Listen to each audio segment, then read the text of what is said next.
Hello there and welcome back, everyone. We're here doing the lessons of A Course in Miracles, the final lessons. We are on lesson number 361. 361 through 365 are the same. And so before we jump into that, we're going to read this introduction together.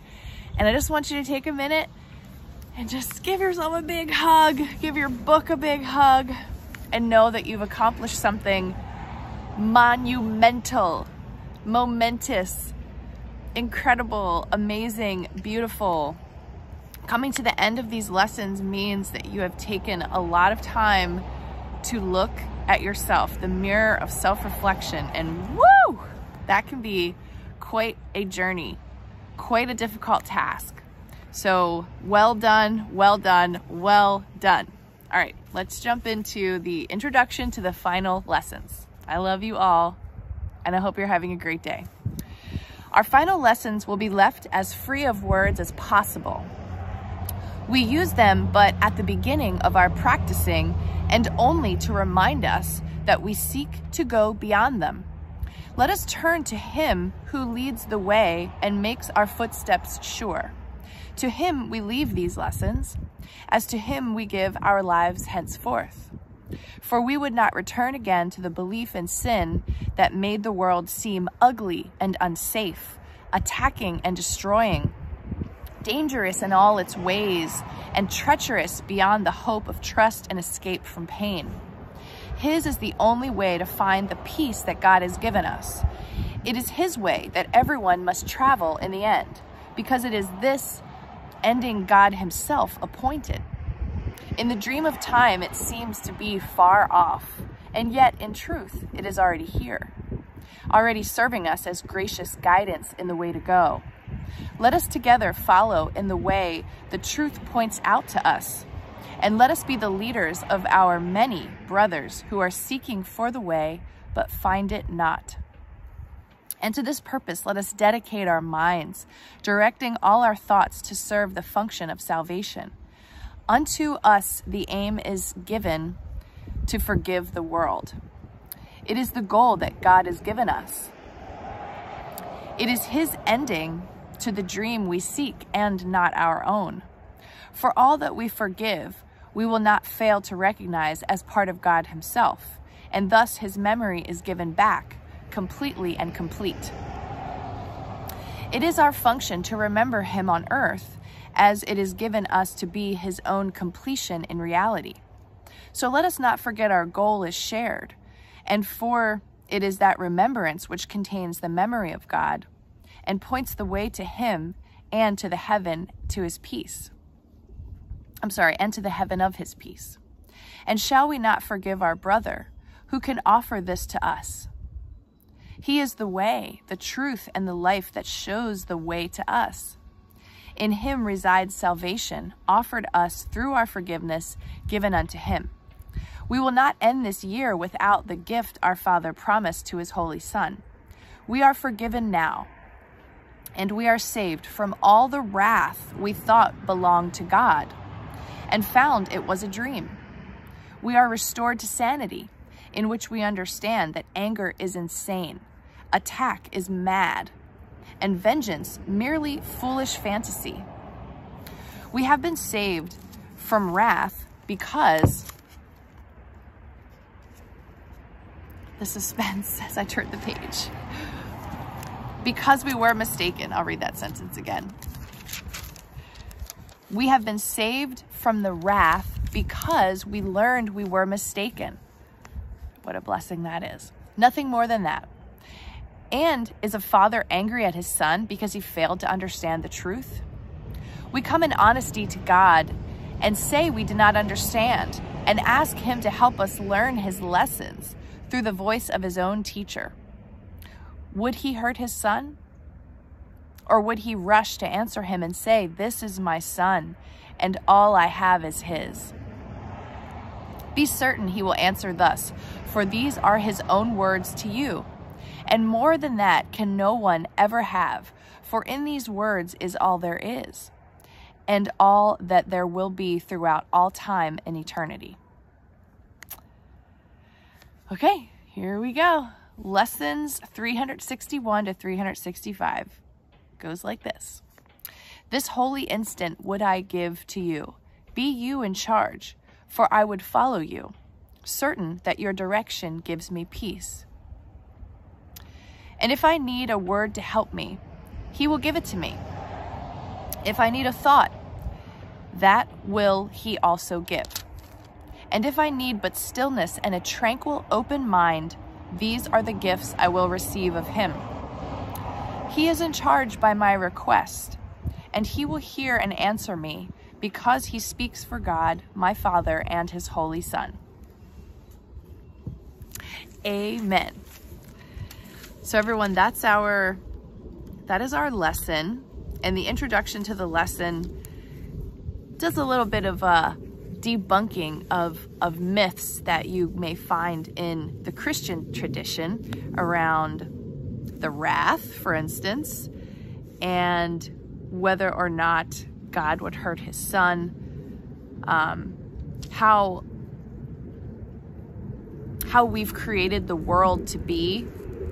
A lot of that is through being conditioned by our society, but it really, this introduction to the final lesson debunks a lot of things that we believe in and that we live by, frankly. So I would definitely encourage you to read that intro a couple of times so that you don't miss any of the good points that are offered in there.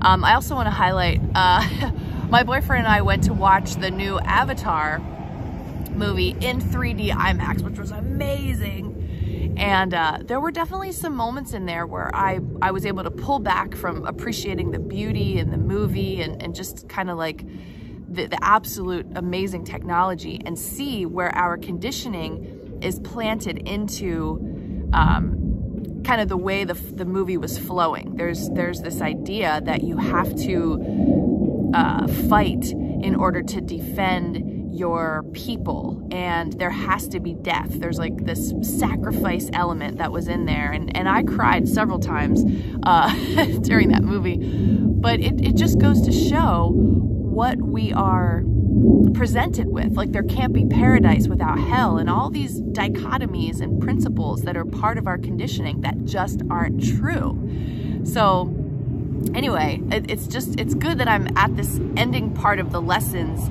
and experiencing life as it is right now with all of this knowledge and wisdom in my mind as I look through my body's eyes out to the world around me, and I can see, oh, look, this is a trick, this is a game, this is meant to fool me. But it ain't working. All right, let's see what a year of forgiveness has to say about lesson 361. This holy instant would I give to you. Be you in charge, for I would follow you, certain that your direction gives me peace. You are blessed beings indeed. I am that one you know as Jesus. It is important for you to understand what these lessons have been for you. They have been a clarification process. They have retooled your mind. They have given you information. Along with these commentaries, they have given you information that is counter to what you have been taught to do in this world. You are breaking the laws of this world by following A Course in Miracles. Woo! We're just a bunch of renegades out here. Understand that as we come to the end of these lessons, you are not going to get support necessarily from everyone around you when you begin to really follow your inner guidance. The people around you, if they are not Course in Miracles students, are not going to understand your thinking. They are not going to understand your behavior. As you shift your trajectory, they may tell you you're selfish, you disappoint them, or you're ruining things. When you change your behavior and those around you have been used to you behaving a certain way for a few decades, let's say, it's always good to give them a heads up. Let them know you are going to change how you do things. And as you change how you do things, do it in a moderate way. Not because you are fearful, but because you are using your mind in a different way. You're going to have a different experience when you choose different priorities. When you choose different priorities, as all of you have been doing over this past year, you will have a new experience. And from that new experience, you will receive new information and new understanding. Don't go charging off, pushing everything off the table like a crazed cat. Contemplate the changes you are making carefully, calmly, and slowly to see what comes up. As you change your behavior, you're going to trigger fears in yourself and those around you. The reasons you were doing things that were not in your best interest is because you were taught to do that. You were indoctrinated to do that. As you begin to break the rules into which you have been indoctrinated by your parents, your church, your TV commercials, your banking system, or whatever else, the fear that was instilled in you during the programming is going to rise. This can be a very rocky time, even though you feel you are following your guidance honestly for the first time, perhaps in your life. Fears are going to arise that were indoctrinated as the program was put into you. So this is why we want you to make changes cautiously. Experience your new experiences while feeling the upsets that arise in you and everyone else with compassion, forgiveness, and understanding that you are literally reconstructing your personality based now on inner guidance rather than outer conditioning. Boom! That's like the biggest win with Course in Miracles. That is the best. Based now on inner guidance rather than outer conditioning. That's what we're doing. If everybody in your society started to do this too quickly, chaos would ensue. The systems at play in your world would now have been built on these erroneous beliefs and ideas. As you shift and change, many things will shift and change. You are all on the leading edge of this world transformation. We want you to feel good about that. But we also want you to understand that the world is not necessarily going to support these changes. Do not stand on a soapbox and trumpet about what you're doing. Gently and quietly inform those you must that some changes are going to be happening, and do them in a delicate and thoughtful way so that everyone can manage it. Some of you will go off like a galloping horse into a different future because you have decided you don't want to do what you're doing anymore, and we cannot stop you from doing that. That will be up to the individual. Our advice is to go slowly and steadily. You know that story of the hare and the tortoise. Go slowly and steadily. Take baby steps each day toward the new goals you are setting for yourself. I am that one you know as Jesus, and we will speak to you again tomorrow. Slowly and steadily. All right, cool. So I think what's going to happen is we are going to see a same lesson from Course in Miracles every day and a different channeled message for each of the next couple of days. So we'll get a little additional guidance as we go through the next few days together. And I will be preparing for my 30 days of radical acceptance that I'm going to start on January 1st. So thank you all so much for tuning in today. Congratulations. And keep yourself in a slow and steady mode with all of the new ways of being that you've discovered while you've been doing these lessons. Lots of love to you. Have a great day, and I'll see you tomorrow.